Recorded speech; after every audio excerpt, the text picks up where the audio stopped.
Amaravati inner ring road కేసులో ACB కోర్టులో CID chargesheet దాఖలు చేసింది. చంద్రబాబు, నారాయణ, లోకేష్, లింగమనేనితో పాటు రాజశేఖర్ ను నిందితులుగా పేర్కొంది సిఐడి. అనుచితంగా లబ్ధి పొందాలని చూశారంటూ సిఐడి అభియోగాలు మోపింది. చంద్రబాబు, నారాయణ కనుసన్నల్లోనే వ్యవహారం మొత్తం జరిగిందని సిఐడి పేర్కొంది.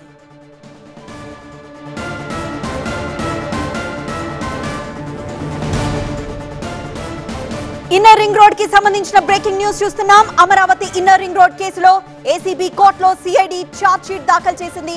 చంద్రబాబు, నారాయణ, లోకేష్, లింగమనేనితో పాటు రాజశేఖర్ ను నిందితులుగా పేర్కొన్నారు సిఐడి అధికారులు. అనుచితంగా లబ్ధి పొందాలని చూశారంటూ సిఐడి అభియోగాలు మోపింది.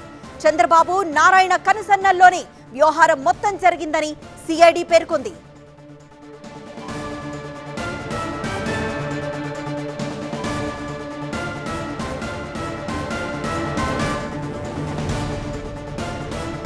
ఇన్నర్ రింగ్ రోడ్ కి సంబంధించి సిఐడి ఛార్జ్ షీట్ దాఖలు చేసింది.